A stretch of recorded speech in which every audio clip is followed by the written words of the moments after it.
What is up, Fanatics? It's 8 p.m. Mountain Time, and that means another episode of Home Theater Fanatics Live. Tonight is episode 163, and we've got a special two-parter. That's right. One part's not enough today. We needed two of them. And we need two because we're going to be talking to two different companies that will be displaying at Axpona, which is very soon. I mean, it's like next weekend, not this weekend, but the weekend after. And I'd like to welcome Steve Nemi from Pangea Audio Distribution. He's here with us tonight. So welcome, Steve. Hey, everybody. Hey, Jiles. Thanks for having me. Oh, glad to, man. Love it. So it's show season once again. Is that crazy? Does it feel great? Is it scary? How are you feeling about Axpona coming up? I'm really excited. I was looking back at my calendar, and usually hi-fi shows were 3 times a year, 4 times a year between the shows. And I think the last one I went to was Capitol Audio Fest, I think in 2019. Oh, looking back. Wow. So the last week or so, I was just before we got on air, I was just going over some of the paperwork of product, logistics, shipping, everything that's involved with the show. And while it can be a little overwhelming, it's nice to have this going on again. Yeah, I agree. I love shows, and I've attempted to get to some shows throughout the times of woe.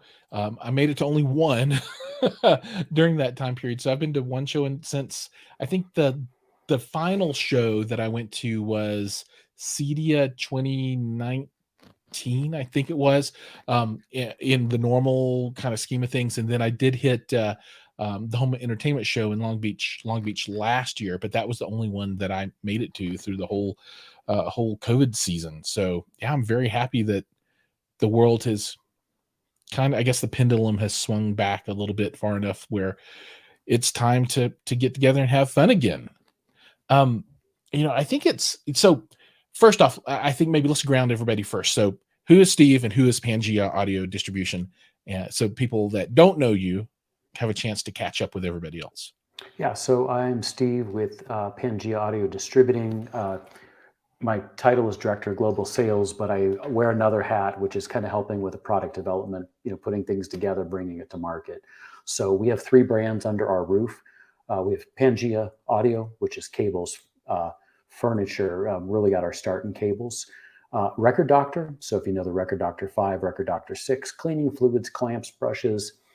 We also own and distribute that brand worldwide. And then we are the U.S. importer for Vincent Audio, which be happy to talk about tonight as well. And so those are the 3 brands that we represent, and all 3 will be at the Axpona show here next week, April. I'm looking at my calendar, April 22nd. Right on. So one thing that I think is interesting that people might not have thought about before, right? So when they go to a show, and if folks haven't been to a show, I strongly recommend that you go because they're awesome. But at these shows, there will be many, many, many floors of different companies that are, have their room set up, and people come in and look at the gear and this, that, and the other. But, often each of these companies, they make a certain kind of product, certain thing. So to have a full system to show, they have to bring all the other pieces. And what's really interesting from your point of view is with the specific equipment that you guys sell, you can find yourself in lots of these rooms, right? We do. We're the Switzerland of audio partners. So yeah, I'll get phone calls and emails from other manufacturers, from retailers, who have paid for room space, and they're going to have a room, and they need a rack, they need some cables, they need a record cleaner, they need a clamp. So we found ourselves to be really, really busy getting stuff out to the show. So was it a lot of catch up since things had been shelved for so many years since the last show to now ramping back up? So I would have assumed that maybe before you had some equipment or something that had been used, but now it feels like it would be almost like starting this whole process from scratch almost. It does feel like that a little bit, especially when you're in the rhythm of having your crates ready to go, having your products ready to go, and then having to come back 2 years later. Some people 3 years later, dusting them off, getting them ready. I heard from a fellow manufacturer, they went to unpack And a lot of times you'll pre-build your room in your headquarters or Oh, your totally. warehouse, right? And they went to take their rack out, and it was just broken into pieces. It wasn't one of ours. It was, and so they called and said, "Hey, can you get us a rack?" And I said, "Yes, we can get you a rack." And so yeah, it's the little things like that. Like if they had waited till they got to the show and found the broken rack, maybe it would have been too late. So there is a lot of that catch up. So I think now as people getting back into their rhythm, because right on the heels of Axpona, then we've got the Munich show in May. Oh, so that's a show that I've never been to that I've always wanted to go to. I'm just waiting for somebody to pay for me to go. No, nobody stepped up in all these years. Yeah. But no, that is, from what I understand, just the show, right? Of all shows, the show to end all shows. So that's very exciting. And yeah, Munich high end. I guess they call it high end for a reason, right? Yeah, it's a great Okay. it's a great show. It's always been in as many years as I've been going. It's always been in the same exhibit hall. It is four huge halls, and just outside Munich, it's easy to access via train or bus. And love that show. So I think people that are showing in Axpona that are also showing in Munich are quickly getting their game face on and getting back in that rhythm of, okay, we're breaking down for Chicago, getting it into the truck company to then get it over the pond into Europe to get the stuff showing over there. Yeah, maybe Axpona will be a good dry run for everyone to figure out and get all the kinks out, and then bam, off to the really big one. Um, Not to diminish Axpona, because Axpona is a very, very large show. And maybe for folks that haven't been to a show out there before, or one of this size, maybe we can talk through the experience just a little bit for people so they can kind of understand what it's like to go to Axpona. So um, the show is held in a hotel, right? And it's got large ballrooms, but then there'll be a tower of hotel rooms. So you'll have some companies that exhibit in large ballroom space, but then you'll have many, many more companies that exhibit in what you would consider to be just like a regular hotel room, and they have different sizes, right? And obviously they have to pay for these rooms, and some have big budgets and they'll get big rooms, and some will get small rooms, and some will get suites, and some will get single room and that kind of stuff. So you'll get a lot of different sizes, but I think part of the idea is to be able to demo this equipment in a space that might be similar to some people's rooms. Obviously, these aren't necessarily treated or whatnot, but it's a room that could reasonably be the same size in someone's home, and it allows you to have 140 or something different demo rooms to go look at. It's huge, and I really thought right after COVID, maybe people are going to be hesitant. When I looked at the map, and I think you're going to share some maps here later, I will. I think every single exhibit room that Axpona made available, as far as I can tell from the map, has been purchased, booked. There's going to be somebody in that room if as Axpona is offering it, and I've been going to Axpona for many, many years. They used to be at, I think it was the Crown Plaza closer to the airport. In fact, it was an airport hotel. And I Right. think one of the best things they ever did was when they moved to the Renaissance out in Schaumburg, which is where it is again this year. It's more than just a hotel. It's a hotel and convention center. If anybody's been like Rocky Mountain in Mhm. Denver at the Gaylord back when they were doing it there, it's a beautiful property. Like you said, there's ballrooms downstairs. There's an ear gear. There's a marketplace, and then, like you said, there's multiple size rooms. And I have yet to be able to make a hotel room sound as good as maybe you could do at home. Which, to your point, but also you're not having to bring those speakers home and that amp. It's a quick way, for you buy your ticket and you spend a day or maybe you spend 2 days just to go around and really get a flavor of speaker A, speaker B, all the way through speaker Z. It's just a way to experience audio in the hi-fi industry. All it's like going to Taste of Chicago, right? Right. You go down and you taste all the little $2 and $3 hors d'oeuvres, and it's not the same as going and having it at the chef's restaurant. But darn, you get to taste all the samples. Right. One thing that I like is really that smorgasbord of audio equipment that you get to experience, because there's nowhere else at all to do this. You can go to a business right, and go to their demo rooms, but they'll have 10 brands maybe at a big shop, maybe a few more, Hmm. but they're going to literally be 140 or 150 different rooms set up, covering the gamut. So let me pull that map up that we were talking about. So this is floors, I think, starting Three, with floor three and 3. four. Yeah, so 3 and 4 here. So you have big ballrooms down below, which are nice, but for me, really the magic happens in the smaller rooms, because these are going to be companies and products that you might not know as well as some of the big players.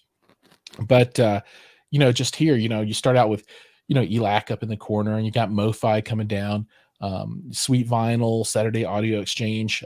Some of these I'm familiar with, some of them I'm not. Right, so you got Esoteric over here, Zesto Audio, Constellation. But as you can see, each of these floors is going to have, what's that, 3, 6, 9, 10, 11, 12, 15, 18-ish rooms of audio. And then you go up to the fourth floor, right? You got Woo Audio, you got Aries. I mean, and a restroom, public restroom. That's always nice to have. Then you get to the fifth floor and sixth floor. And so check this out. So you got the sound organization over here. So that's like 1 million companies now. I think they just picked up B&W not too long ago, and It's huge. Yeah. yeah, I mean, there's a lot of folks there, a lot of good people there. Render, like those guys, Krell's over here. And then there's some stuff that I have no idea what it is. Computer audio design. I am completely unfamiliar with them. But then you'll have folks like Parts Express, right? So that's kind of an interesting vendor to have here, right? Obviously, they do a lot of audio, but it's not necessarily a company that, when I think of a big audio hi-fi show, that you would find. And then you just keep going up. 7th floor, 14th floor. Gosh, who do we have here? Oh, here's Lindbrook. I like those guys. Wolf Audio Systems. So how many of these rooms are you going to have equipment in? So I was trying to put together the list just before we got on. We're going to have racks, I think, in 9 different rooms at this point. Wow. We shipped in totally either 14 or 15 racks, and I think the total of rooms will be 9. But imagine, you're just looking at this map, for somebody who maybe hasn't been to a show like this. Just imagine spending 10 minutes in each room. Then there's 18 rooms per floor. On those lower floors, Mhm. it could take you a good part of the day to get through there. And if you really want to spend some time listening, it might be good for you to do some research beforehand to pick out the spots that you must see, Yeah. right? And then after that, fill in, because there'll be plenty to fill in with. But make sure you hit the ones that you want to see. Like I want to go see Devalier. They have very interesting gear. Hmm. So this is kind of the idea. Some people will take the elevator to the top and then try and work down. Yeah, how do you feel the elevator situation is at this facility? Great. It's I was great. going to comment on that. If you scroll here back just down a little bit you see the atrium that's open here. If you go to 3 and 4, so you're actually in even 5 and 6. This is a huge open atrium. So if you're standing in the MoFi room, Right. you can actually look across an open atrium. You can actually look down into the lobby 4 floors below, and you can look straight across and see Soda. You can wave and see your buddy. There's great stair access. I think there's 3 sets of stairs on every floor to connect. So if you're just going floor by floor, that's a great way to do it. And the elevators there's 5 to 6 elevator banks. Oh And yeah, that you was can see those here. one of the biggest improvements of the Renaissance. And you've obviously been to quite a few trade shows to mention elevators. Oh, Anybody it's so that's been important. is, anybody knows what that's like to stand there waiting. Elevator situation is great at the Renaissance. Yeah, it's not too bad coming down. Yeah. But if you have to make that trek to the 16th floor on stairs, that can be a bit of a drag first thing in the morning. So yeah, I keep looking at the names, and there's so much stuff that I want to see. Um, I definitely want to hit the Carver room, right? What is going on there? Yeah. Um, And then like Joseph Audio. I don't know anything about that. Like these guys, Oh, Airtie. Joseph Speakers, definitely go listen. Yeah, I'm not. He had some debuts of some bookshelves in Munich. It was either 2018 or 2019, and it was one of the rooms that I kept going back to in Munich just time after time because they were just stunning. That's awesome. But this one, Airtie, I really want to visit these guys. I had them on the show maybe 3 years ago, 2 years ago, something like that. And they're a small company out of Europe, and they make some very interesting speakers with this nice flared large horn on the front. And and this is the only chance because they don't. I don't know that they have uh, any places accessible to me in the United States where I can hear their gear other than this kind of show. That's great. I don't know if they're in anybody's showroom right now in the US. So very excited for that. All right. It's, And go ahead. I was going to say of the Pangea Vulcan racks, which is something that we're really proud of and that's really done great for us the last couple of years. I think it will be the most displayed audio rack at the show. Pat ourselves on the back. Oh, sure. I wouldn't doubt that at all. You will see a lot of them. It seems like it's kind of a nice deal too, right? So because you can have, it's not just like you have one room with your thing in the room, right? Which was just great to have, but you have so many chances for exposure as people walk around because they're going to look at a DAC or a record player or whatever it might be sitting on the rack, and they're going to say, "Oh, what is this?" And they're going to say, "Oh, that's a Pangea Vulcan in the carbon fiber finish," right?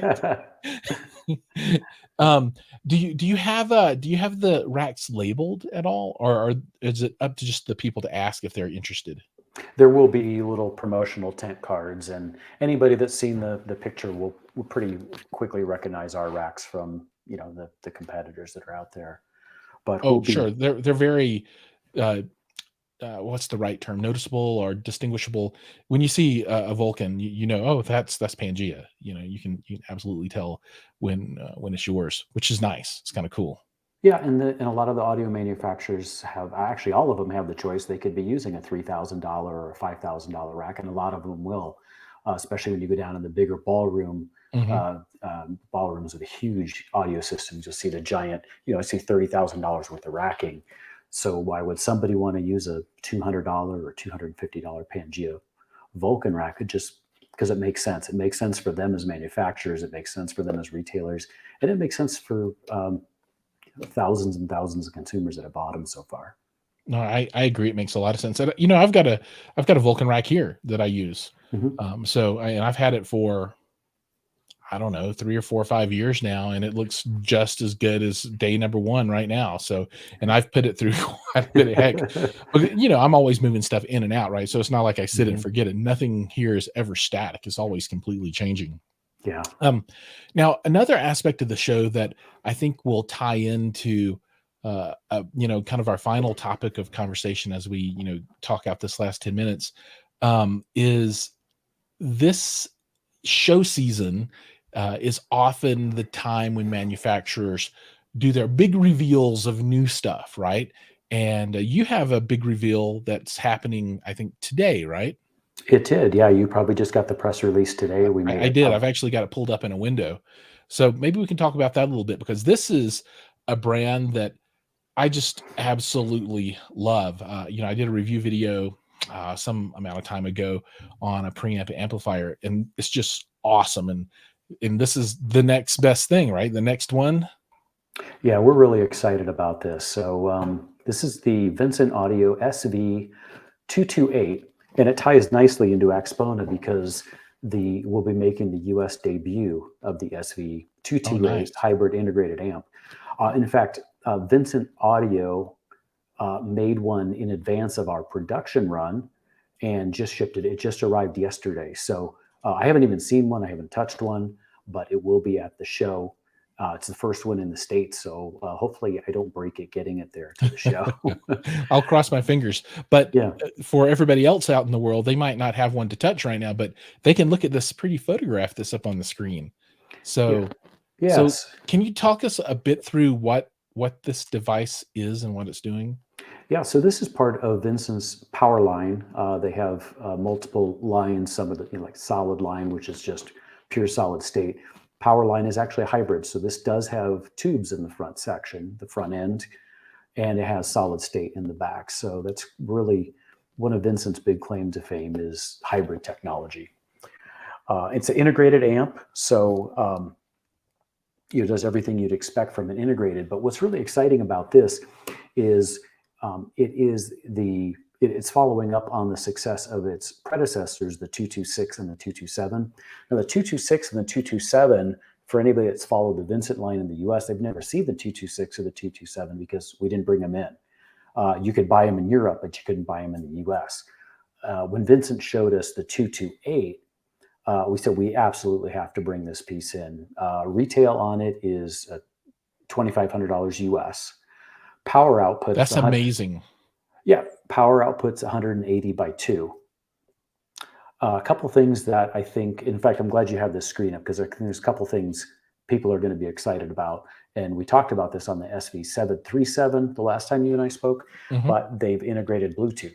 So for a German hi-fi 2-channel company to start integrating convenience features like Bluetooth, and this 5.0 Bluetooth is pretty revolutionary, especially for Vincent. So you get the performance of the Vincent, but you get the convenience of Bluetooth. So that's one of the more exciting points for us on this one. One thing I'll call out that I find exciting, and I don't know if other people find this exciting, but for me, when I see this, I'm like, oh, this is awesome. Right here, you've got the 12-volt triggers, and I absolutely love for all of my equipment to have 12-volt trigger because I'm big into automation and having single button push to do all these different things. And sometimes, the only way pieces of equipment talk is via 12-volt trigger. There's no serial, there's no IP, there's nothing else, right? And I think this kind of unit is a good example of that. So having the 12-volt trigger allows you to build in control. So you can sit down and just like you said, have the convenience to use all of your equipment easily, and you don't have to push a bunch of remote controls or go around and push a lot of buttons. You can kind of just sit down and grab a remote, push a button, and go to town, right? So what kind of so if you were going to build a system around this, and look at this silver, man, that's the one to have right there. I know a lot of people like black components, but for me, I love the silver, especially with those VU meters on the front. So if you're going to build a system around this, what kind of sources would you want to put behind this? So maybe an album with a Vincent phono stage and some kind of streamer, or what? Just you personally, what would you do? What would you build behind this? Well, it's interesting, and I'll probably be able to answer this better when I actually see it in person in a couple of weeks. But I currently, in my office that I'm sitting in here now, my home office, I don't have a system, and this would be ideal for me, mostly because of the Bluetooth. Having my MacBook here, I would probably just use this with a pair of bookshelf speakers. On some speaker stands right here behind me, which I've kind of got it set up, SV228 in that cabinet with the Bluetooth. And I would just stream from my MacBook, whether I'm listening to podcasts or music or what have you. I think that's where I would start with this. If I end up with a turntable on top there and a phono preamp, maybe. But I wanted to tie back into something that you just said, because you got excited about the 12-volt trigger. And I want to bring this up because you've mentioned it on your show before. It's got a home theater bypass in it. Oh, let's pull this up. Yeah. So for anybody who speakers A, B, A and B, and off. Nice. Just check on your go to the back panel. Where are we at? Oh, I think I passed it up. Yeah. There we go. And there is down in the main input. I think it's S6 is your home theater bypass. Right. So, there you go. Yeah. So this is, and that's exactly what they call it. That's what it was designed for.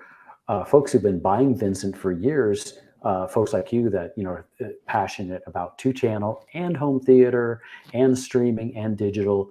I think this SV228 is probably one of the first pieces I've seen in the line that kind of hits the buttons for everybody. Plus it's got VU meters with 4 different colors. Well, oh yeah, and you can look here on the back and you see the color with a nice U in there as its Yeah, European VU yeah. meter, and you can select. One other thing I wanted to call out, and I'm going to end up with either a preamp. Well, no, it'll have to be integrated. I think an integrated, maybe this one or one similar to it, because this on the front you've got your speaker selector for A and B, and one challenge I always have with the equipment that I have today is to very easily and quickly be able to do A/B comparisons, Hmm. right? Because when you do A/B comparison, you want everything uh, the same as possible, right? So you don't want to have different amplification. You want to have even the same kind of cables, and you want to have the same volume setting and that kind of stuff. So this would make it very easy for me to do some A/B comparisons, just by flipping a switch. And I think that's great. And now, obviously, that's a very niche use case, but still pretty cool from my point of view. Yeah, and I will tell you, Vincent warned us when they first started kind of leaking the press and introduced us in Europe, and that is the first European allocation, is my understanding, has already been pre-sold and Hmm. completely sold out. I will tell you, we started taking orders on the SV228 here in the States, and it is smoking fast. So um, if someone is interested in the 22, I would say get a hold of one of the retailers soon, because I really don't know how long the inventory is going to last once it hits. And we should see it. I'm looking at my calendar again, probably right around when the Munich show is happening in the middle of May, late May. Awesome. Great. Well, we are closing up on our half hour here, and I've got another guest lined up in the wings that I'm excited to speak to as well. But before we make that swap, thank you so much for coming on the show. I'm looking forward to seeing you and the brand at the show next weekend at Axpona. And if anybody else that's watching is going to be there, send a note. I'd be happy to say hi to everybody and sit down and have some coffee and chat and listen to music. And I'm going to play Where's Waldo, and I'm going to try and find all the Pangea racks and make a list of them. I think that I'll make a Instagram collage of all the Pangea racks that I can find at the show. I think that would be fun. Yeah, maybe we'll do a punch card. If you punch all the number of the racks on your punch card and you find them, we'll enter a raffle. Maybe next year we'll do that. That's hilarious, and that would be super funny. You win your rack if you can find them all. That's pretty cool. Well, Yeah. thank you so much for coming on the show tonight, and I look forward to saying hi to you in, gosh, about a week and a half. Thanks, Giles. Thanks, everybody. All right, take care. Bye. All right, so that's the first half of the show. Very exciting, and we have a second half of the show that's also very exciting too. And I'm bringing in my old friend Michael Levy from Alta Audio. Welcome, sir. Oh, thank you very much. Great to see you. How are you? Oh, I'm doing well. It's great to see you. And you know what's even more exciting than seeing you on the show here is I'm going to get to see your gear in person again pretty soon, because you're going to be at Exponent, right? Oh, yes. We have 3 rooms at the show, and we're premiering the Woo! new Atom speakers there in all 3 rooms. Um, it was one of those things where I asked everyone, well, what do you want to use? And everyone wanted to use the new speakers. I got, for example, Hans Lumen in Figo, who builds these beautiful $25,000 mono blocks, and it has a $35,000 D to A. And he'll be in room 570 with Caprice Audio and Alta. And he came Nice. over for a little while to visit, and I had just finished the final version of the design, and it was one of those things where I was listening to it and saying, it can't really be that good. It's me, It's like it's because it's my baby, and I do that because I know how you can fall into that very easily. It's Sure. just because it's your thing. And so I had a few people over, and all of the well-known audiophiles and writers, and the result was people saying to me, "No, it is that special. It really is that special." And when Hans heard it, he was so excited um, that everyone wants a pair. I mean, I don't know how fast we're going to get back ordered here on this thing, because um, I already have an order for a special finish. Benjamin Zweikel of Mojo Audio Mhm. wants a pair in a cat's eye finish in blue. How do you like that? I And do like that. I think That's it's going to be awesome. gorgeous, you know. And we're going to do it for him. And Hans wants them in black. I already have a pair that's going to the show that will go directly to my dealer in Canada, Don Corby, and Corby's Audio is going to do a little introduction to their people, and he's getting it in rosewood. And we have one pair left that I don't have a home for yet, but I think it's going to be gone fast, and that's in beach. They're all gorgeous, but it's really,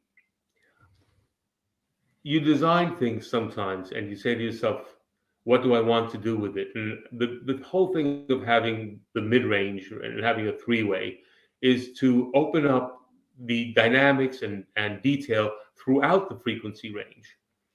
So what the Atom is the mid-range driver is a full range driver. If you were to use it as um, as a full range driver, tuned properly, it would operate from just under 50 hertz to past 20 kilohertz. But we cross it over into this beautiful ribbon that we have there, the 5.5-inch ribbon, and Yeah, and I've got into, this pulled up so people can see it on screen. thank you, and into the 8.5-inch woofer, which both the mid range and the woofer are tuned into an XTL design, which we have patent pending for. And what the XTL does is that it extends response and increases power handling and makes bass very well controlled. So all those are reasons why it should sound good. But it wasn't until I really started playing with it that I spent 2 days going through every single thing I possibly could play through it to try to find something it would not do better than I had heard before. Not as good, better than I had heard before. And it didn't stop doing that. And so then I said, okay, wait a second. And I had, as I said, Hans here, I had Carl Sigmund of Audiophilia, I had several other people, and every one of them confirmed what I thought, that this is a really special product. So let's take one step back. So, I had the opportunity to create a review video for the Alec, and I loved it. And it looks very similar to this, but without the mid-range. So as the product line developed, I think did the Alec come first and then the Alyssa bookshelf after that? That's Or correct. was it Yeah. the No, okay, the Alec was the first one, and the Illicit followed. right on. And then you said, well, I can do better, which I can't imagine because those sounded great. And then the Adam Somer speaker was created. I told Um, Adam it wasn't named after him, and it just I thought the name fit very well. It is um, a breakthrough product, and Adam is sort of like that kind of name. It's something completely new in what it's capable of doing. Um, I'll give you an example.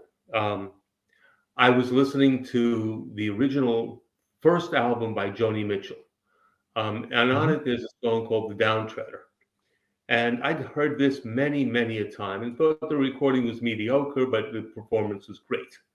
Um, I only to find that the recording was superb and that it was the systems that were holding it back, um, interesting. because it was recorded without compression. Now, a warning here, there are two versions of this album. One is the remastered 24-bit, and the other one is the original 16-bit, 44 kilohertz. Do not consider the new version. They slaughtered it. Oh, But yeah, that's unfortunate.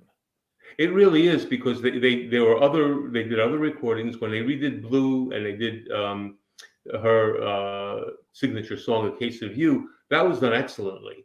But on this song, the dynamics were so wide that for some reason or other they felt they had to compress it, and also because it was that old, you heard a little bit of tape hiss. Now tape hiss does not bother me at all, but they tried to remove it and they compressed the dynamics out.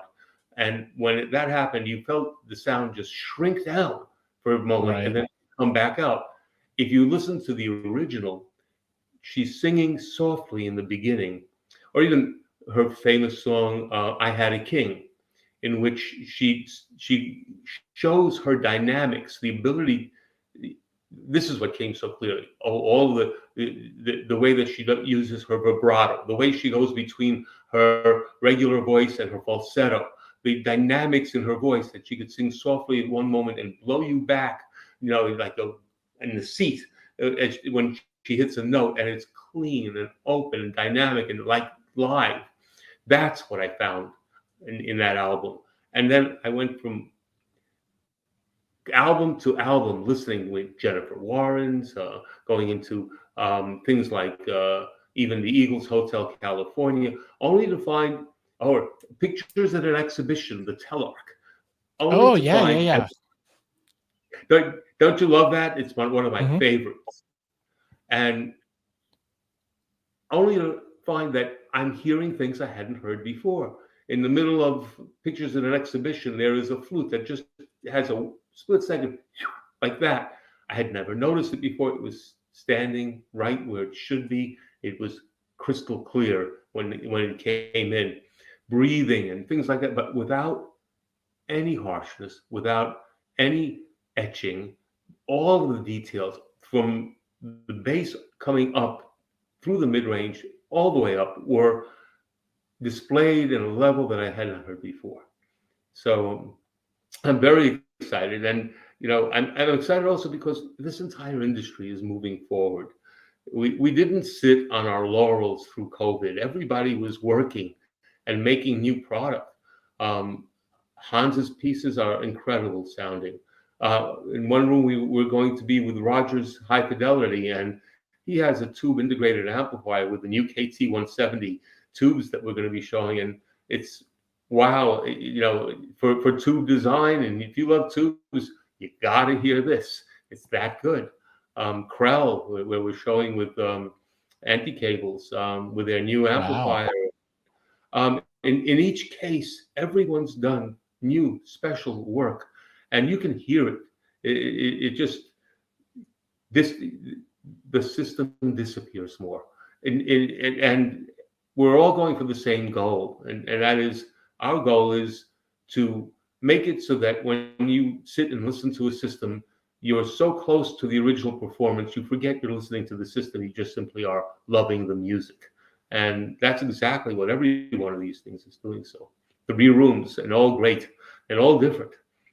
That's really outstanding. So, to talk a little bit more about the atom, is there any way that you can put in words the difference between the atom and the ALEC from an experiential point of view, right? So, they're obviously very related speakers, two-way versus three-way. I think on the two-way, you've got a single bass reflex port, and on the two-way, I think it's dual ported. If That's I if correct. I if The I notice the correctly on the the, image. the three-way has ports both for the mid-range and the woofer in the back. The two-way is ported only for the bass. Mhm. So the three-way has 2 ports. That's correct. So what Because would they're you both how do those compare to each other? okay. The I know atom this is a has very more difficult question. everything. It's a hard question, because when you sit and listen to the ALEC, you absolutely love. You've had them, you know what I mean. They're Oh, they're fantastic. great. I can't imagine They better. image fantastically. Just imagine if you had an ALEC and suddenly it had more of everything.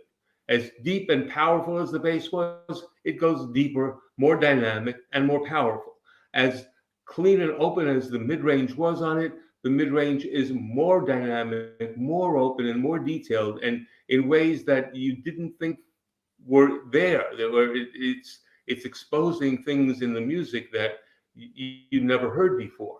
And because of the blending of the mid-range into the tweeter, it's augmented the capability of the tweeter, since the mid-range goes all the way up to 20 kilohertz, and they can blend over a very wide area as they're being crossed over into each other. This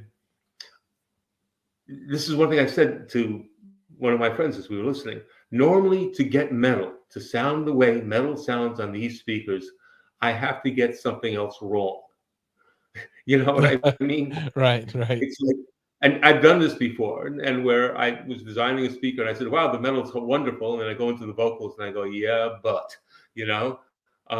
And here, the vocals sound so natural, so open, so detailed, and then you go into metal, and it has that shimmer of live, where you're listening to a cymbal, and the shimmer goes around the cymbal, and it's clear, and it has exactly the right tonality. Where a hit, but even playing things like the dynamics of a snap has not even the slightest semblance of coming out of a speaker. It has the uniformity. Well, we were playing, as a matter of fact, a video where we had shots in the middle of the video. It was a gunshot. Right. And Yep. Hans put it on specifically because he wanted to hear what this would do. When it hit, I looked at him and I said, "I have to look at the pillow next to me to see there isn't a hole in it." That's awesome. That's great. That it was that kind of dynamic, and it's throughout the entire range. Every single person who has come here to listen to it, who had any interest in it, has put in an order for a pair. Not that I Wow. like it, no, put in an order for a pair. That's amazing. That is, I mean, that is really good news to hear that the reception of the new speaker is so warm. That's really great.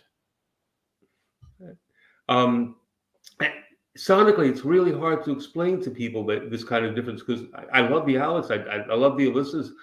The Celestas were our reference in sound, but to give you an idea, we had the Celestas right next to the new Alec, and Carl Sigmund, who's a good friend of mine, was here listening, and he uses them as his reference. And we were playing the Alec, the Atom for a while, should I say, and we switched from the Atom to the Celesta, and it was like, yeah, the Celestas are great, but the Atoms are that much better. And Wow. I said to him, this means I'm going to have to retune the Hestia and the Celesta based on some of the concepts of sound that I went into in tuning the Atom. And I can't leave and that's what I'm working on right now. You can't leave the rest of the line behind when you discover something and you've done it. You know? Oh no, that's great. That continuous improvement, that's absolutely outstanding, right? Who wants a company to stand still? No one. It's great to hear that you've made this advance here, and now let's go back and let's pull everything else up as well. That's awesome. Exactly. So now I have a set of Hestias here. I'm working on them. After I've done the Hestias, I will be working on the Celestas. And I'm literally using the Atom as the reference to them, saying, you got to be as good as this, at least. And we will see where we go. Because the Hestia has actually much more promise. It's a more expensive speaker. But the Hestia's design is based on what I call dipole design, which it is dipole in the mid-range, and it is a monopole everywhere else, and it uses the mirror image of having a mid-range above and actually a pair of mid-ranges below that match the one above to create the sonic pulse that the Diapolito does in that realm. So it's combining dipole with Diapolito this way. Wow. The net effect on it is that it creates an image that is huge, but and very natural, very real, but the individual images don't bloat. Usually when you have a dipole, especially panels, the images become larger than life, and they're also a little diffuse, not as pinpoint as they should be, or Right. three-dimensional as they should be. This has all the dimensionality, all of the feel and palpability of the real thing, and you feel like that instrument is the right size and it's there in front of you in the space where it's supposed to be on this huge sound stage, and the sound stage is clear, and that's what the Hestias have been doing. Now I'm going to add to them the level of inner detail that I've achieved on the Atoms, and that's the key to the modification, because they had great inner detail, but the Atoms simply have amazing inner detail throughout the entire frequency range. Well, I hope to one of these days hear the Hestia 2 or the Hestia new version or whatever you want to name it. You'll have to come up with another H name, I guess. Yeah. No, The that's going Hierophant. to be up to Adam somewhere this time, Oh, and the other people in the company. Uh, I find that I'm terrible at naming things, so I let them give me advice. yeah. Just don't say, okay, Adam worked out well. Let's do the Tom speaker, and now we can do Yeah. a John speaker. And how about the Ricky and the Bobby? No, man. Yeah. So Um, let's talk a little bit more about Axpona, right? So you've got 3 rooms there, and when was the last time that you were at a show? I mean, I've only been to one show in the last 3 years, I think.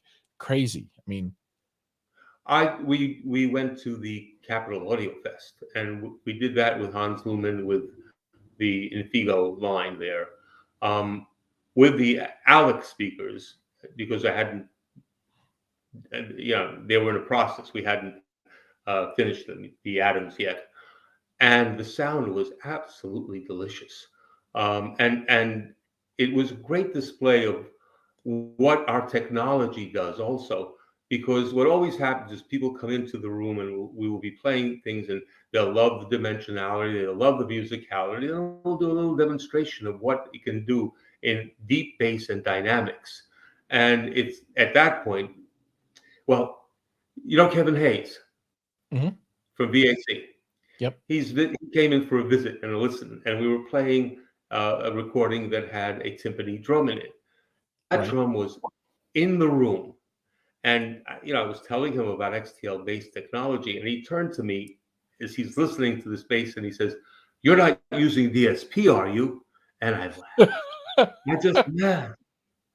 I no, I'm not. And even if you use DSP, you could never get sound like this, because it is what XTL does. It not only extends the bass, it does it smooth, controlled, and fully dynamic. When you use equalization to get deep bass, you are equalizing up a compressed bass note, because the bass is no longer coupling perfectly. And so you can get more of it, but you can't get it better. Here with XTL, the bass goes infrasonic, and it does it with a dynamic that is so natural and open that you don't even feel you're listening to speaker. You feel that it's the sound from the original instrument. So that's what Right. it was doing there in every way.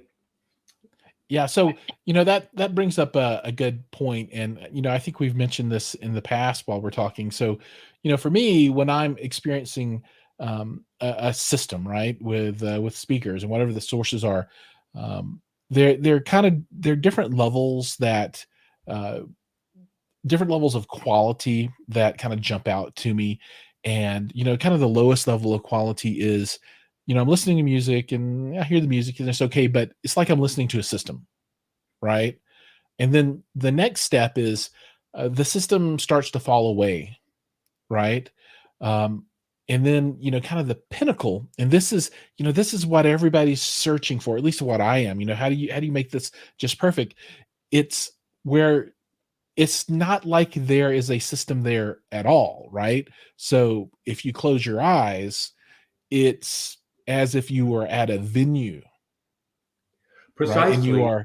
you're at a And show, a live show. what I love, what I love is when you play a recording that was very naturally recorded live, with a few microphones. We know some of them. I mean, in the older recordings for example, Jazz at the Pawn Shop and Mhm. Cantati Domino, where somebody took a recorder into a great performance and put up a couple of microphones and just let it run, and they didn't mess with it. And when I listen to those, especially, or even, for example, a great symphony recorded properly, like we were talking about pictures in an exhibition, the system does that for me. And it really disappears. And I'm there listening to the space, listening to the performance, listening to the performers and what they did. And my mind is no longer trying to analyze what the system is doing, because I'm enjoying what I'm hearing, and hearing that what the performers are doing, I'm getting involved in how they're playing, how they're singing, if it's a singer, rather than how the system is doing it, and Yeah. saying, wow, that was a great performance. That's what it's really about. That's, Yeah. as you say, when you've gotten beyond the system, when the music itself comes through. Because what are we as an industry? I've asked myself this question, and I think that what we are is historians. Music is the one language everybody speaks. I can play music for somebody, no matter what language they speak, talk to each other, and they will get what it's about without having ever been told how to translate it. Mhm. And you have these wonderful artists who performed in the past and either aren't around anymore or cannot perform that level anymore, or performances that they did that were their peak, and you went, that was particularly great. To bring you back to that performance is the key. And so that you say, no, I didn't miss it. No.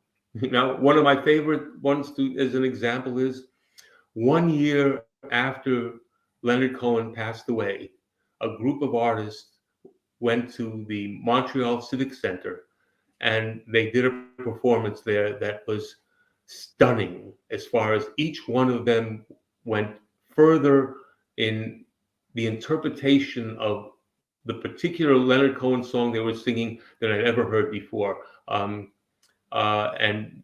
think the peak in there was Hallelujah by Katie Lang, where she just, Mhm. and you can find another Hallelujah by Katie Lang, not the one she performed there, and it's like, it's good. You hear this one and you go, I've never heard anything like that before.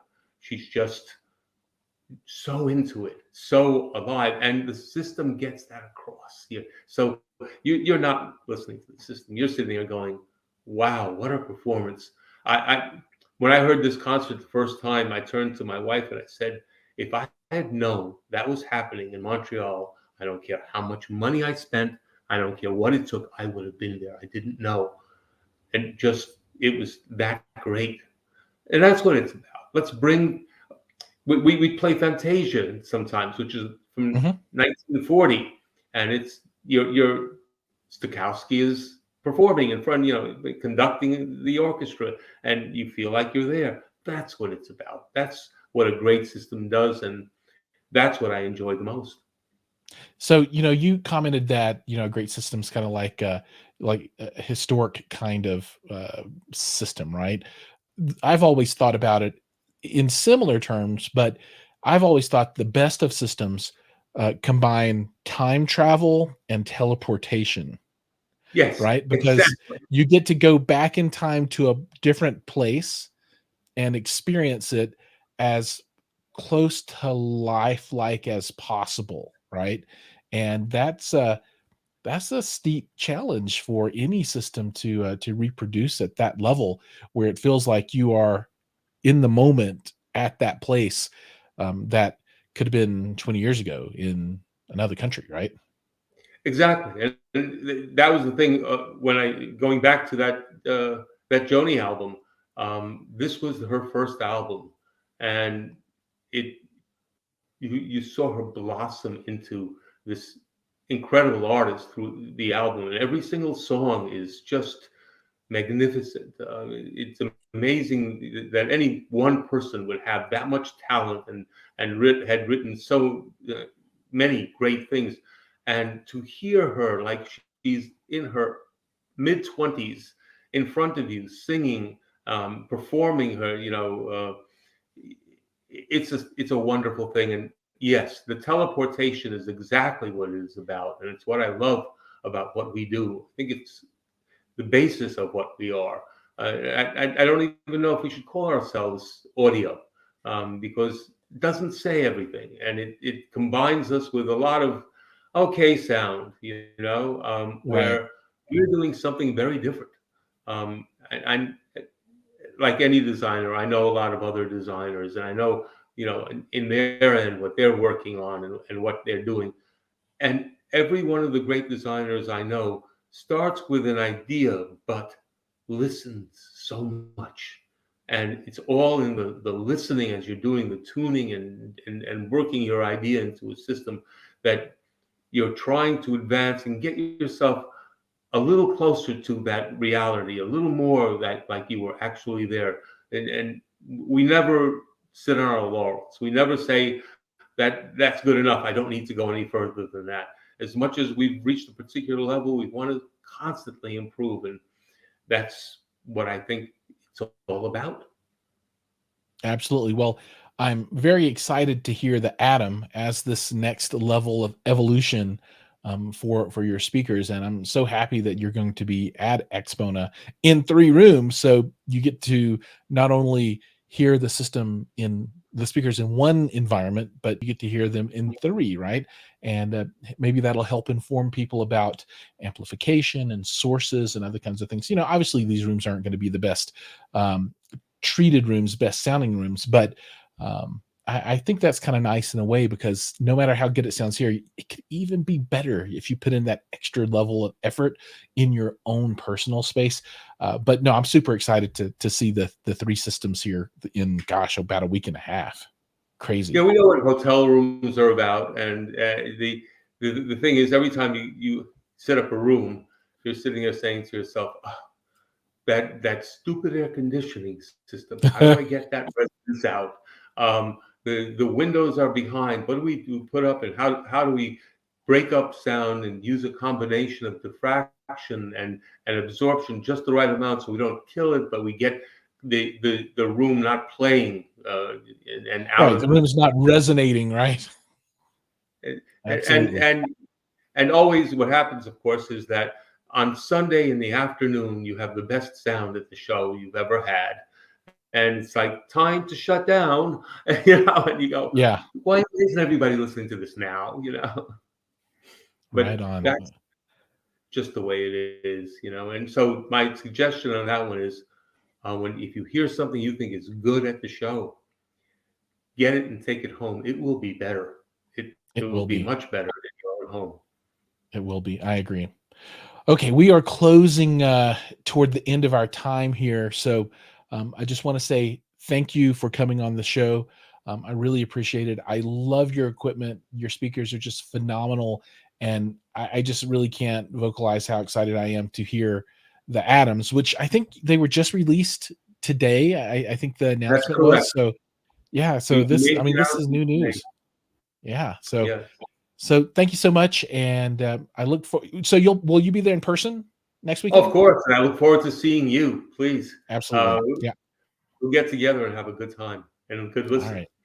Great. Awesome. Thank you. I so pick out your one song. So I'm hoping that, so when I go to a show, I like to come out with one song, one piece of music that I hadn't heard before, or I hadn't heard that way before, that kind of changes my life a little bit. So see if you can pick what that's going to be and play it for me, and see if it's that life-changing song for me. I'll think about that. Yes, I don't have it at the top of my head right now, but I will have it for you when we meet. Okay, promise. Awesome. Thank you so much. Well, take care, Thank and you. we'll speak again soon. Thank you. Yes. All right, folks. So that takes us to the end of segment number 2. And I've been trying to look at the comments as they've come across. And, I want to say hi to everybody. My Mail, Hi-Fi Haven, and Mr. Audio Architects is here. Mike, if you're still out there, post, and I'll send you a link and get you in here, so you can fill everybody in on what you've got going on.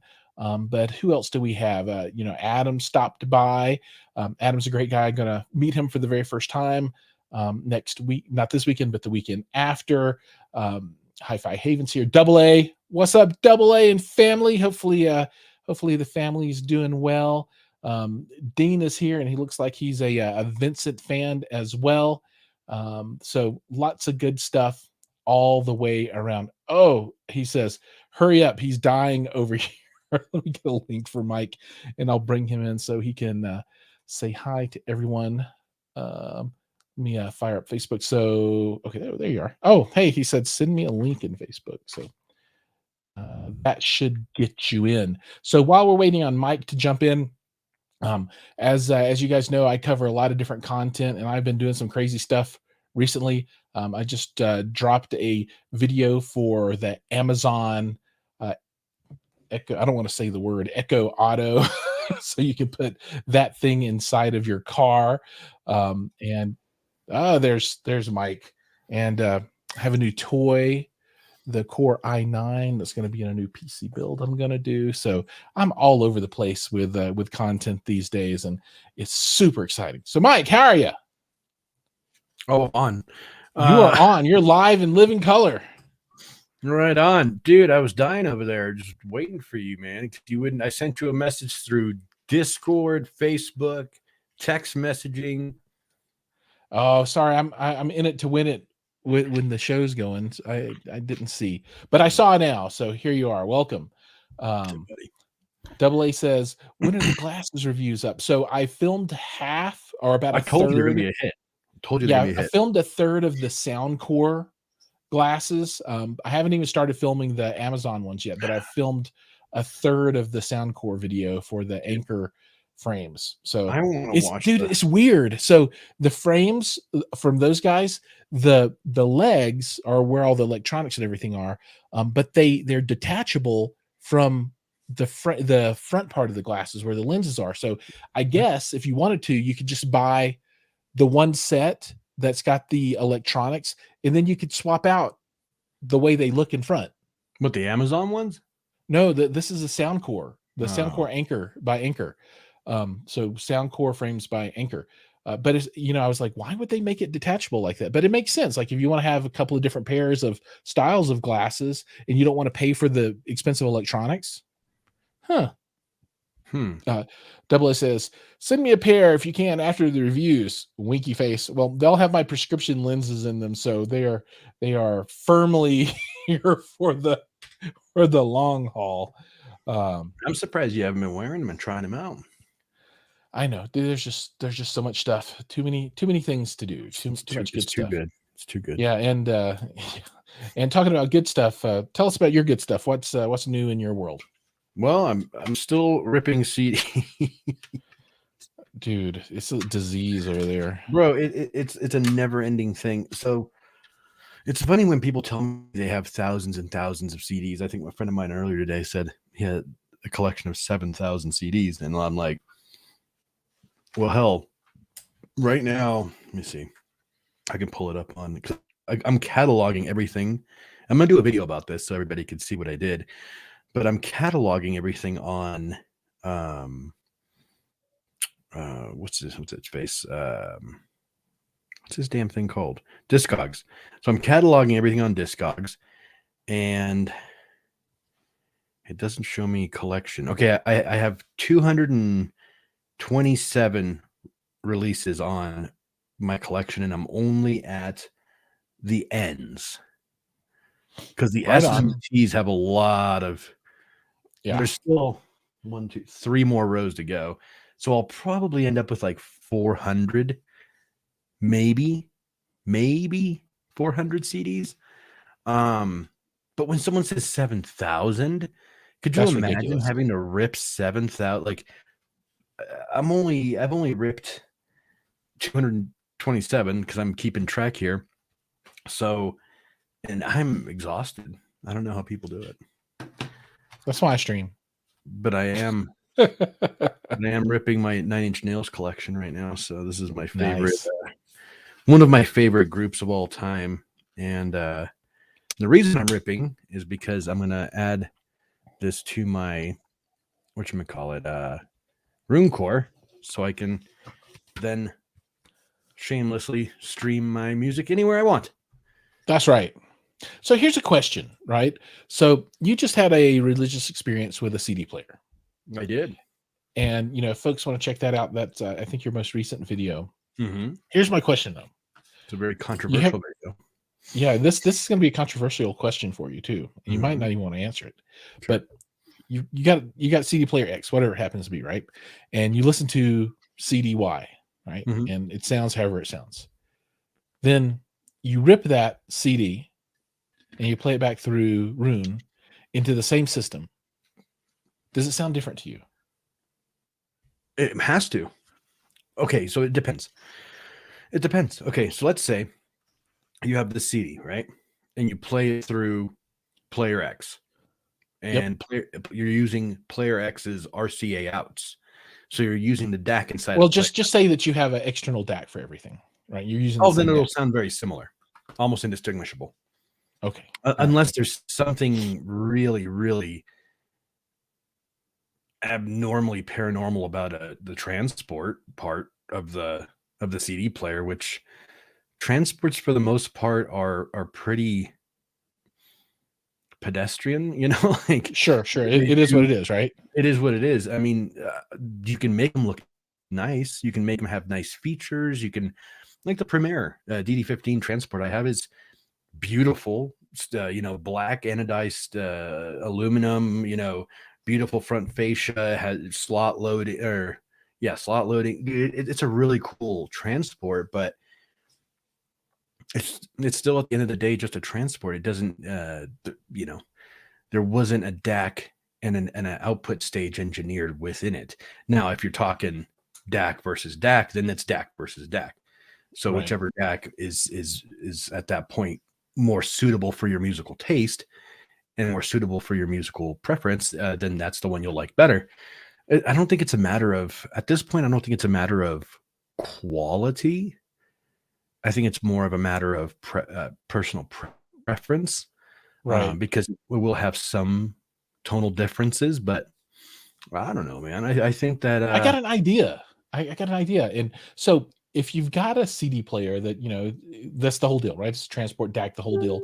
And you're going analog out with RCA or XLR or whatever into your amplifier, your preamp. And that is giving you the sound that you like.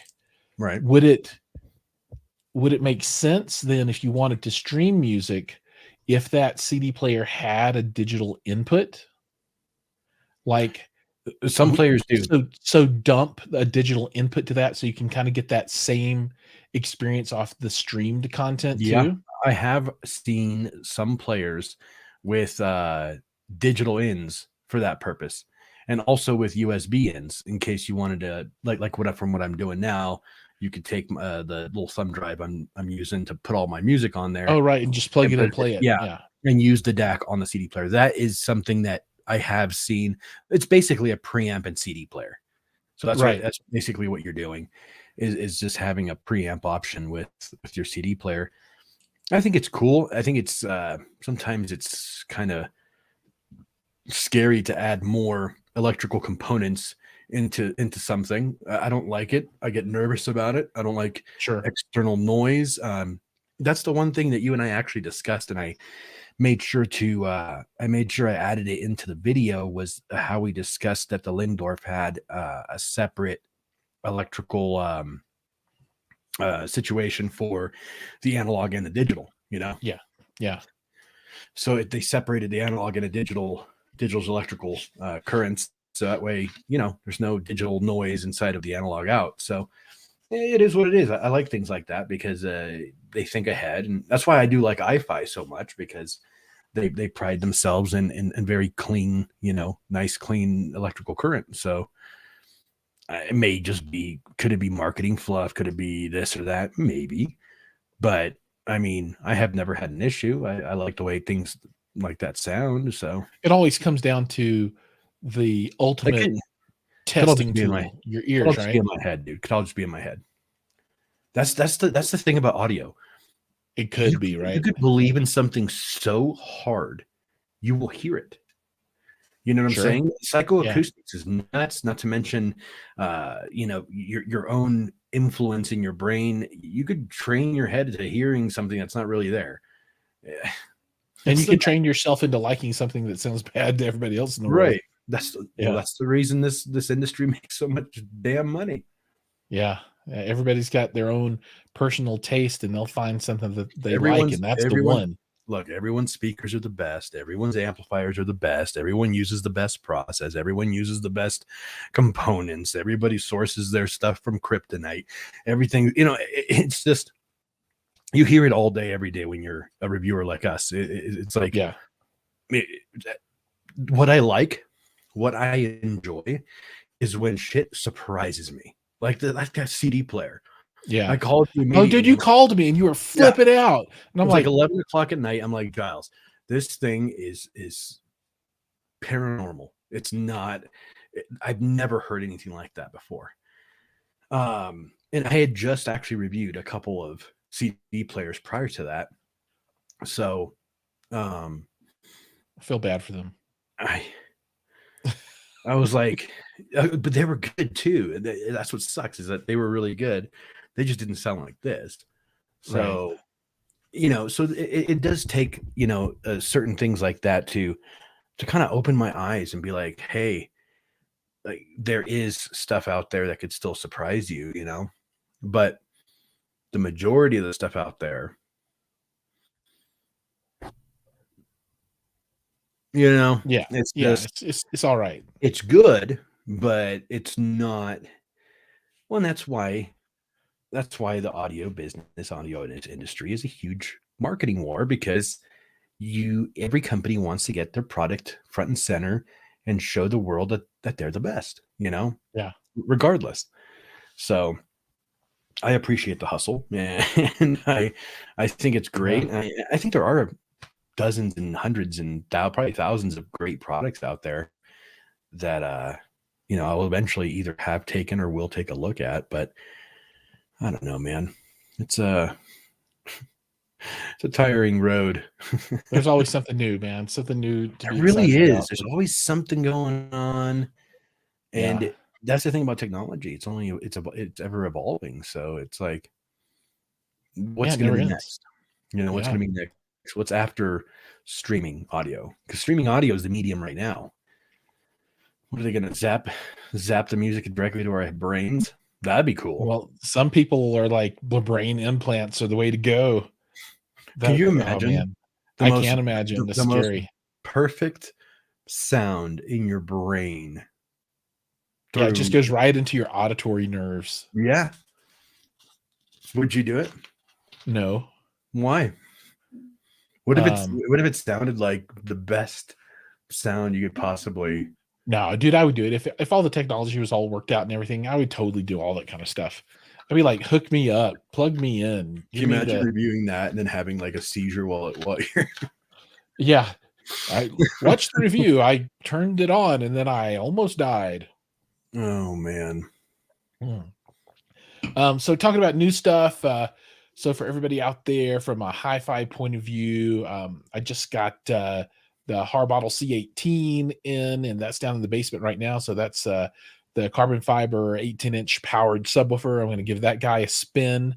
I've got the MK Sound 12 Plus coming. So it's their dual 12 sealed, which is going to be exciting. I'll be taking a look at that one down the line a little bit. Should be doing a new Samsung monitor. They promised they'd send me one. Haven't heard anything in a while. So Samsung, where you at? And it's their new multi-use monitor. So it's designed to be, it's a 32-inch, and it's supposed, it does television, it does video, it does computers. It's got like a light computer built in, so you can use some office apps without having to have a full-blown computer plugged in. So it's like the work from home office entertainment kind of display. So interesting stuff. So a lot of cool things coming. What you got coming, man? What's next in your world? It's a surprise. You guys gonna have to wait. Ooh, surprises. Nice. Usually surprises means I have no idea. So no, I do have a video I'm supposed to be filming too. That's why everything's kind of set up in a roundabout way. But I do have something I'm filming tonight. It's gonna be a talking video, and it's streaming related, just to get people off the my CD kick for a little bit. My next 2 videos are going to be streaming related, and Awesome. it's going to be this next one's going to be another controversial video that you probably wouldn't even touch with a 10-foot pole, but I am enjoying these controversial videos because people are loving them and watching them.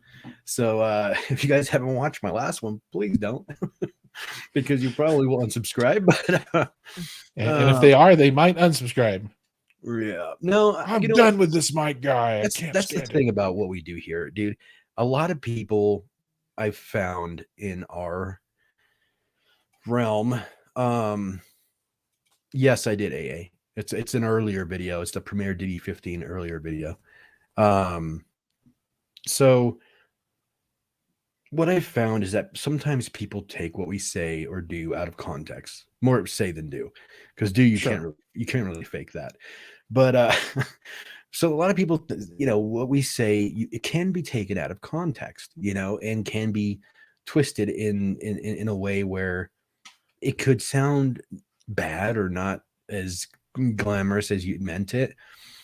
That's why I think maintaining an open line of communication with your audience is very, very important. This is why I am flabbergasted why certain YouTubers choose to not only turn off comments, but not communicate with their audience. I actually go out of my way to engage with almost every comment I get, to an extent, because obviously when it's a popular video, there's just a flood of comments, and I can't get to all of them. If it's just a simple comment that says, "Great video, dude," I'll give you guys a heart, I'll give you guys a like, and just know that I saw it and that was me doing that. I don't have an assistant.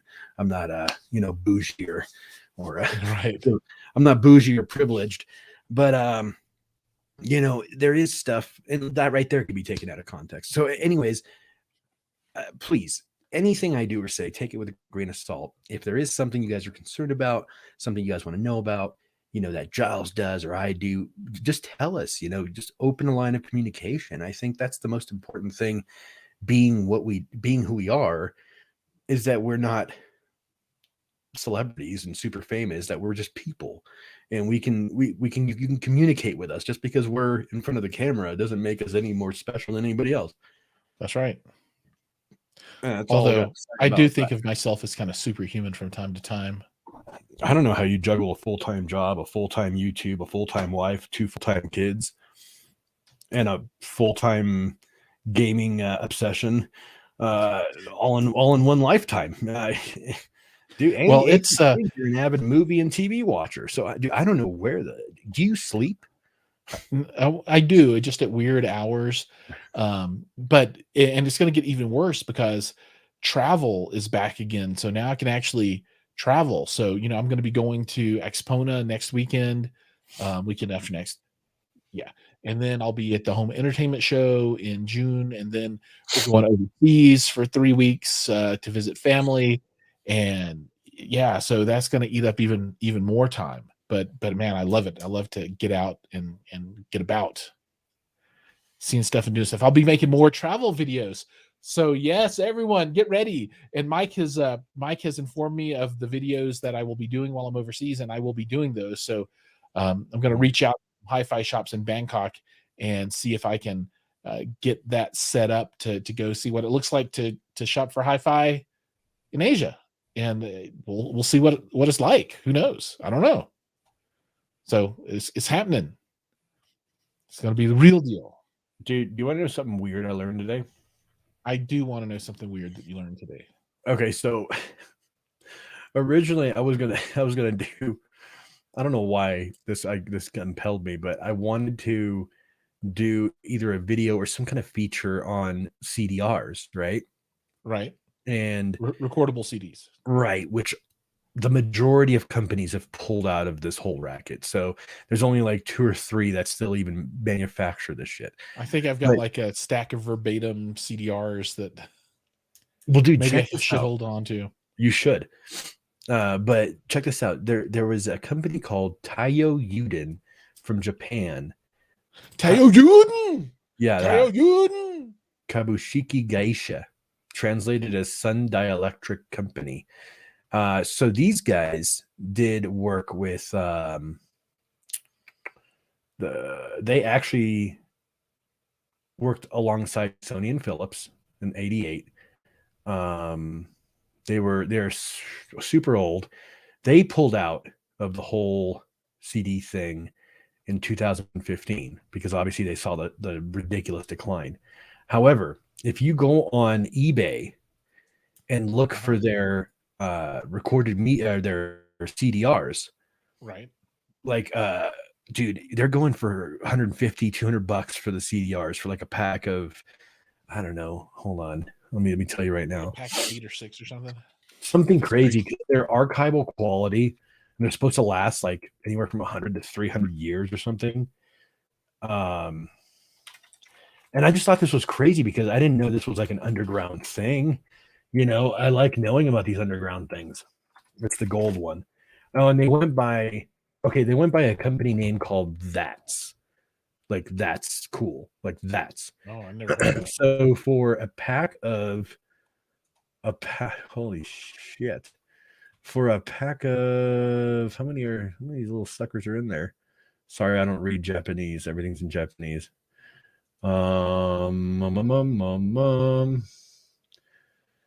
This guy's from Tokyo. Yeah, this is coming straight from Tokyo, dude. I think there's 5 of these suckers in there. Yeah, GP5. Yeah, it's a 5. Yeah, 5-pack. So for a 5-pack, it's $163. Wow. Yeah, I'm seeing like singles for like 20 and $30. Yeah. So I don't know what like these are. I guess are the best to you the Tayo Udens. So now, but what I was learning too online was that a lot of people these guys made a lot of other brands too. So chances are, if you look at the back of the packaging and it says made in Japan, chances are it was made because they're the build house for these things in Japan. Right. So chances are these were made by Tayo Uden. So I thought that was kind of cool. I thought that was a kind of cool tidbit of information because I was actually thinking about getting some CDRs, and I just Googled best CDRs for music, you know, and that's how I fell upon this stuff. But well, mainly because there's a CD I've been wanting to get. I even contacted the artist, who isn't very, isn't super uber popular. I mean, she's got like maybe 12,000 followers on Instagram. So not even a blue star or anything. Right. So I contacted her and I'm like, hey, like I'm looking for your CD and I'm having a little bit of trouble. I'm willing to buy it. I would love for it to be signed. I'd pay even more for that. And, just let me know what's up. Never got back to me. Never even saw the freaking message. So I'm like, fuck, what do I do? So I went on Qobuz. You can actually buy like FLAC files on Qobuz. So right, I just bought the album on Qobuz, and I'm like, okay, I bought it on FLAC, CD quality. Now I want to put it on a CD, and I'm gonna make my own CD of this because obviously she doesn't want to sell me one. So make your own. That's how this whole thing got started. Yeah, that's cool. Right on. Not really. No, Mr.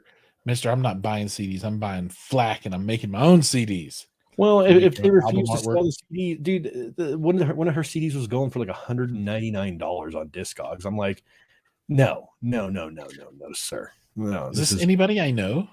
No. It's a very obscure, weird thing that I don't know, barely exists at this point. So I don't want to weird music. I just had a wild hair and I wanted the CD. And just from all the shit I was talking, I don't want to mention her name, but it's just frustrating because, I really respect her music. And once again, communicating with your fans, engaging with your audience. And if you see a guy with, double your bass that's in the audio realm, wouldn't you want to give him your CD to show off and be like, hey, look what I got? Yeah, come talk about my music, right? Just a good PR move on her part, but whatever. Well, that's a bummer. Yeah. All right, man. I've run out of steam. I'm an hour and a half in. Any closing words for the fans out there, for the viewers? These guys are having their own conversation on their own over here. Have you And noticed? they're all like, yeah, we're like, we don't care about what they're talking about. We're just here for the chat. Well, here we go. My mail. Those Japanese discs are awesome. Long show, great show. So do you burn CDs with it? What? He has to be talking about a device. The CDR W1500. This one. 18 years old. High Haven. I like that. I thought we were going to talk about Vincent. What the hell? You said. Oh, so Vincent is releasing a new integrated amplifier. Yeah, I think it's already for sale in Germany, but they're releasing it in the USA. I got the so Adam should have sent you the pictures and stuff. Oh yeah, but I don't care.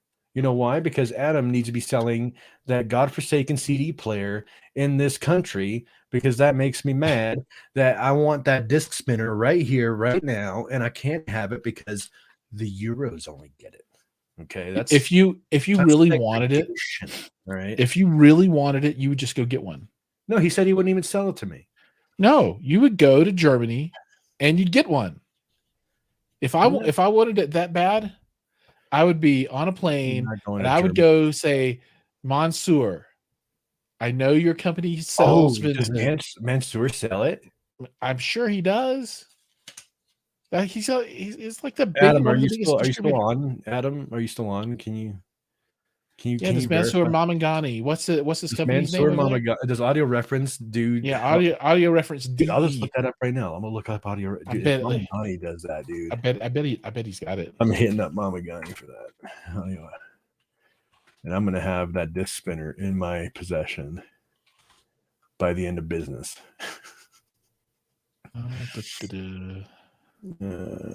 Brands. Do they do Vincent? Dirton Mocked music. Wrong Audio Reference. It's audio-reference.de. Oh. Audio-reference. Oh, so he's got Beso Continuo, Danda Agostino, European Audio Team, Krell, Meridian Audio, Micro Mega, Millennium, Miller and Kreisel, Nordos, Stark Sound, Velodyne, Vicoustic, VPI, VTL, and Wilson. Doesn't look like he's got Vincent. Fail. Well, although Miller and Kreisel, that's cool. I like MK Sound. Mm-hmm. X12 Plus on the way. Oh, they got Stark Sound. I do like me some Stark Sound. I like me some Stark Sound too. They've got a lot of good brands. Stark Sound, M&K. I like Velodyne, Wilson Audio, of course. I would hope they sell their own brand. I mean, sure, yeah, that's his brand. What's VTL? That looks pretty rad. Maybe VTL has a tube CD player they'd like to send me. Hold on, let me see. They have a bunch of tubes in their stuff. I know. I see some tube action. Let's see if they got a disc spinner. They have a Phono Vortverstarker. Preamps, Phono pre. It's all amplifier stuff. What is a Phono Vortverstarker? I don't know. VTL does look like they bit a little bit off Vincent, didn't they? A little, yeah. Stereo Instufen. What's it Instufen? Mono Instufen. Oh, okay. 2-channel amplifiers and single and monoblocks. Mono Instufen.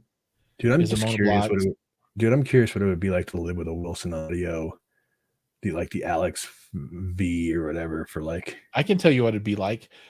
You're so rich that you have a butler and somebody who cooks your food, a chef, and somebody who takes care of everything.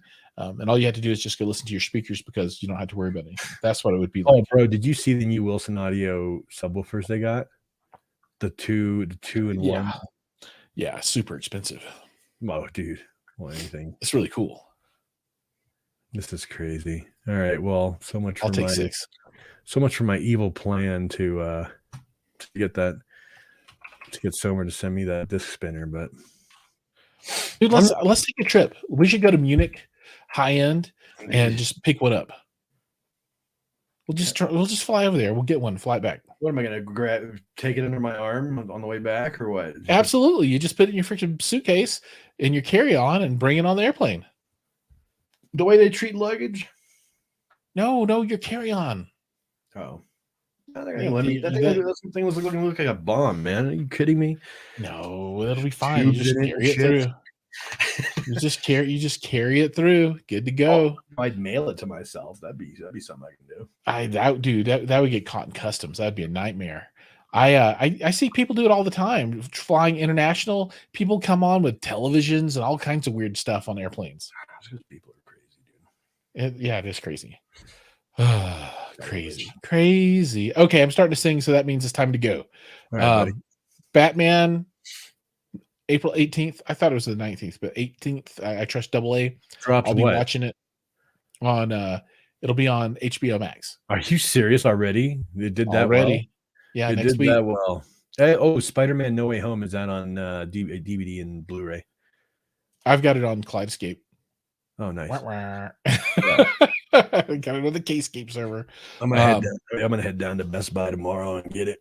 I want that steel book. I heard that this will be the first Spider-Man movie I'll ever be buying on physical media. I heard that Best Buy was going to stop selling CDs. Oh, they have stopped selling CDs a while ago. Did they? Oh yeah, you're way behind the 8 ball on that one. No, I'm way behind.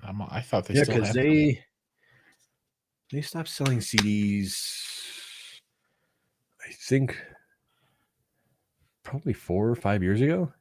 Oh wow! They sell records. They sell vinyl. Reasons. Okay, before we go, I'm just gonna say these monolith headphones. I hate them. Do you really? I hate they kill my ears because this is where they need to sit at. Dude, this is where they need to be. These shit audio, no, not shit audio, but like this is like caca audio, Audio Technicas. Dude, these hurt my ears, bro. I can't stand these things because I have a huge head, so I can't imagine how anybody would ever use these because this is the smallest that it gets, and I still have, a good quarter of an inch as to where they need to be. And anybody with a smaller head, they're going to be wearing them like this, and it's just going to kill their ears. I do not like these. It's because you have a small head. I do not have a small head. I was once told by a hairdresser that if she could charge me per inch of head or area, square inch, she would make a lot of money. Now we're getting crazy. Because my head's huge. So big. God, I just see AA is right. We need a hater video. The Amazon video I just dropped is about the closest to the hater video I've done in a long time. What happened with the Amazon thing? I couldn't recommend the product because it didn't work in my car. Oh, the Echo Auto. Why wouldn't it work in your car? Because I think Jeep Cherokee probably has a sucky stereo. It's from 2014 and the Bluetooth doesn't work very well. But but it didn't work with the 3.5 inch phono jack. Did you try it in your wife's car? No, that's going to be next. But for the video, I just tried it one car. I wasn't going to spend like 18 hours trying to make Amazon's going to be like, that's what we say to you, Jiles. They're going to cancel me. They are. Amazon's going to cancel me.